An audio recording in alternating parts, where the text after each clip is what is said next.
Eu, entrei para o curso de História no início da década de 1980, e escolhi História como que era uma das outras possibilidades, uma dentre tantas possibilidades.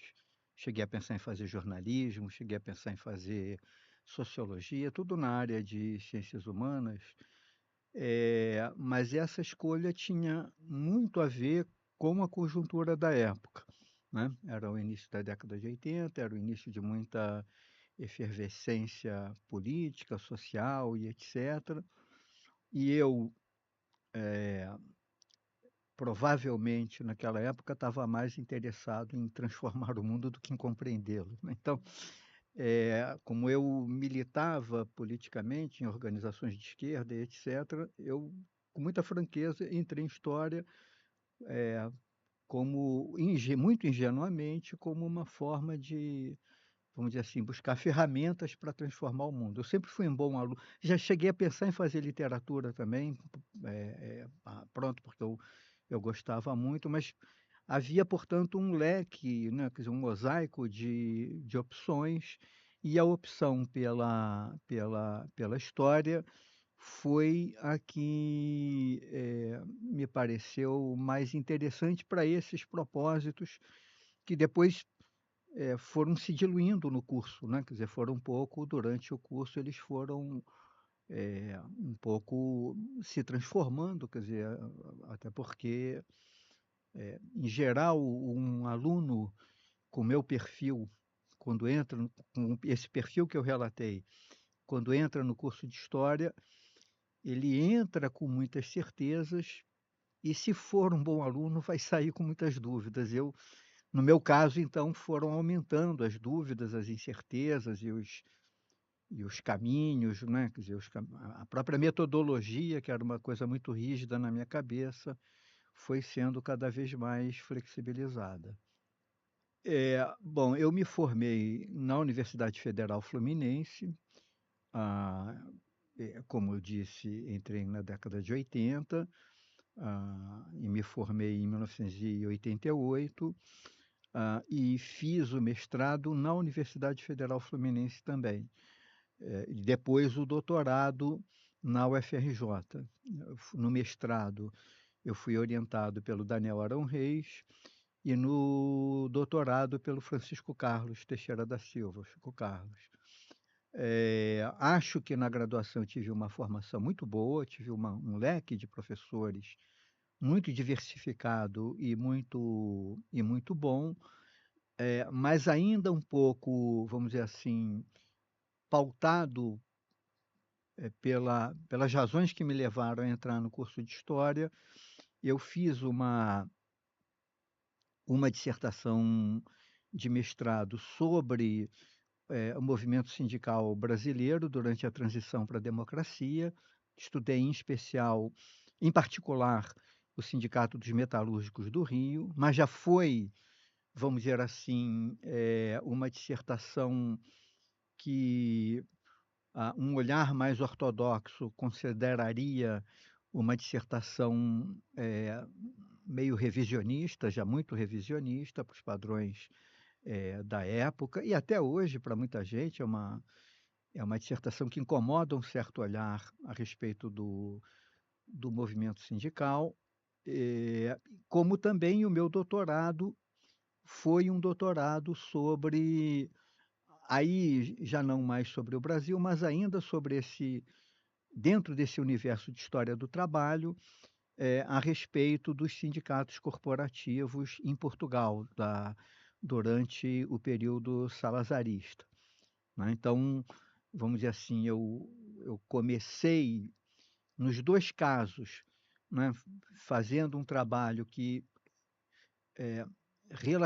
relativizava bastante essa visão muito comum a respeito da história do trabalho, de que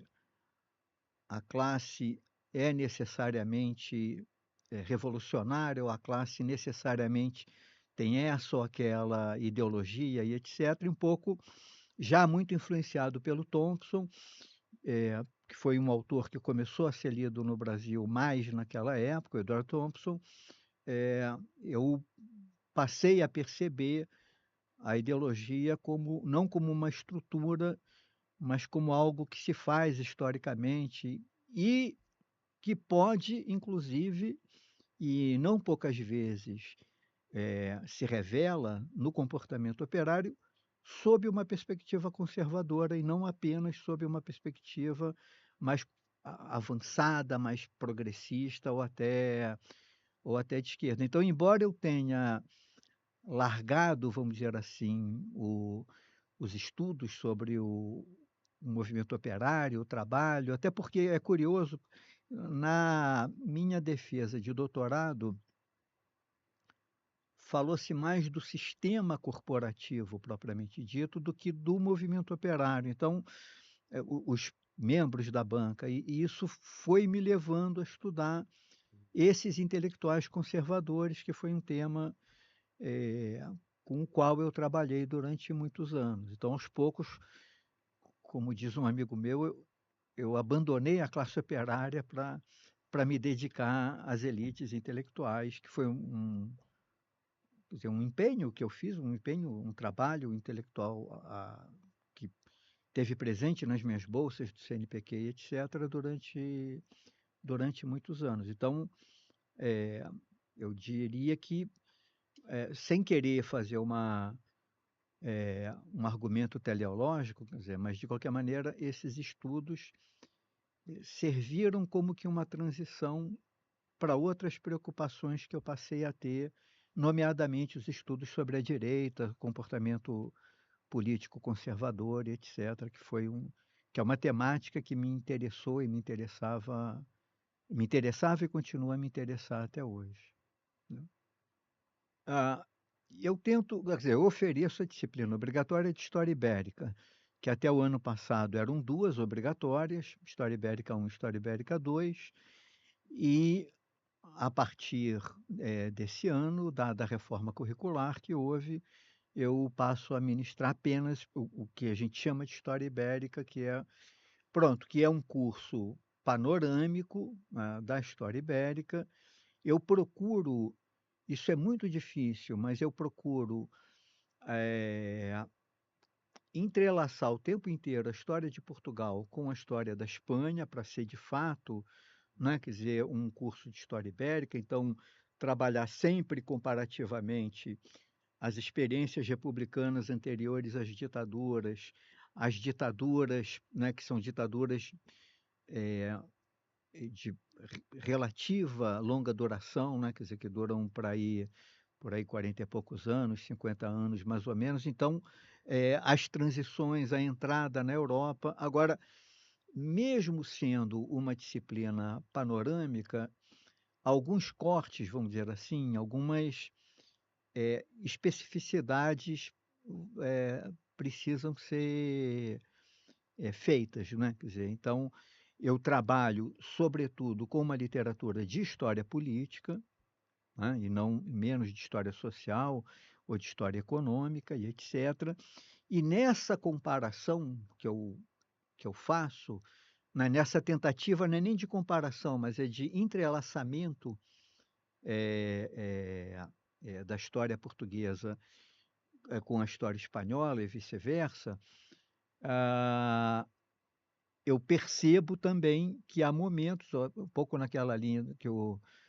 Marc Bloch falava, de que comparar é também fazer um inventário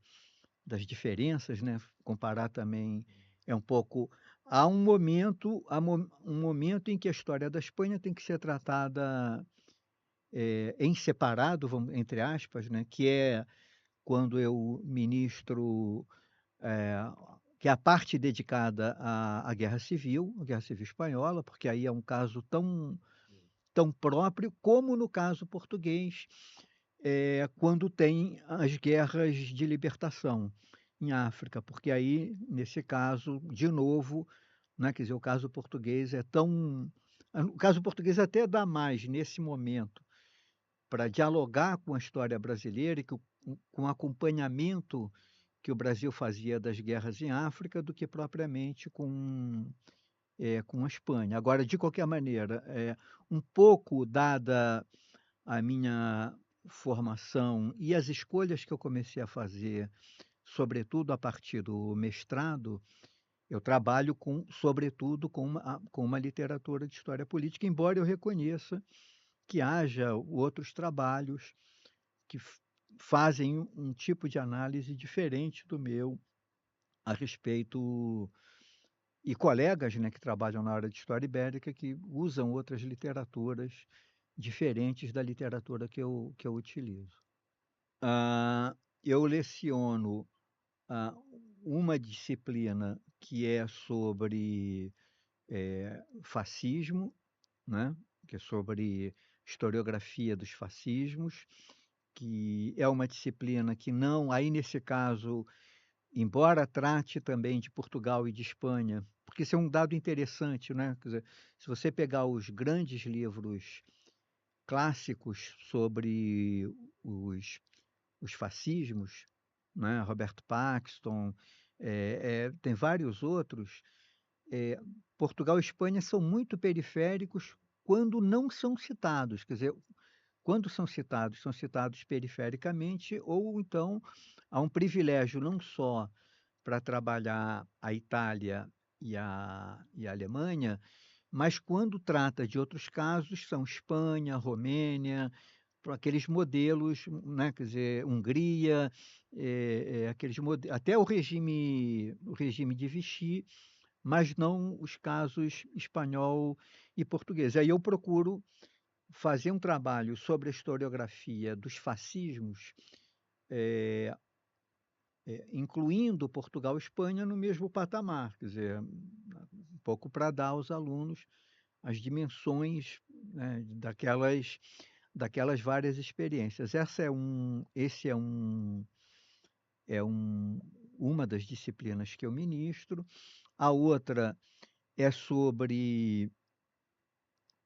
intelectuais conservadores, que procura fazer um apanhado desde o século XIX das críticas ao liberalismo, passando pelos intelectuais corporativos, né, Manoilesco, pronto, com esse conjunto de intelectuais que trata que pensam, né, quer dizer, de maneira até muito otimista, o corporativismo no século XX consequentemente, o antiliberalismo. E a outra disciplina que eu estou organizando agora, quer dizer, que é uma disciplina que provavelmente eu vou começar a ministrar mais do que as anteriores, que é a disciplina sobre as guerras em África num contexto internacional, trabalhando com as guerras em África, pensando, né, o caso português, a reação portuguesa, mas também pensando os seus impactos. Houve em 2021, teve a efeméride, né, dos 60 anos do início das guerras em África. A primeira começou em Angola em 61. Eu e duas orientandas, uma orientanda minha, que é a Marina Galvanese, e outra que é a orientanda da Leila, professora de História da África, que se aposentou recentemente, a Leila Hernandes, que é a Marina Vaquim Moreno. Nós organizamos um webinário sobre essa temática, fizemos um livro, e isso me incentivou muito a pensar no problema africano, e como uma temática não só do período do passado, mas por uma série de razões, como uma questão também do tempo presente, né? Haja visto esses movimentos iconoclastas, né, quer dizer, o problema africano continua com uma dimensão que nos é contemporânea muito, muito grande. Então, são, no geral, essas três que eu trabalho mais na graduação, né? A minha pesquisa atual, que é um desdobramento da minha pesquisa anterior, desdobramento mais metodológico do que de conteúdo, né? Quer dizer, eu fiz há algum tempo atrás uma biografia do Marcelo Caetano, que foi o último ditador do Estado Novo português e era, ao mesmo tempo, intelectual, professor de direito, historiador do direito, então tinha um pouco a ver com essas minhas preocupações a respeito dos intelectuais conservadores. Eu fiz uma biografia do Marcelo Caetano e agora eu estou, é a minha pesquisa do CNPq, inclusive, eu estou pesquisando para a realização de uma biografia da fadista, de uma cantora portuguesa, Amália Rodrigues, que foi pronto, quer dizer, a principal fadista portuguesa, era uma espécie de Edith Piaf portuguesa, né? Quer dizer, uma cantora e que tem e que é, né? Quer dizer, uma personagem que realiza sua carreira quase toda ela ao longo do período do Estado Novo, então do Estado Novo português. Então é um pouco sobre isso que eu tô trabalhando agora.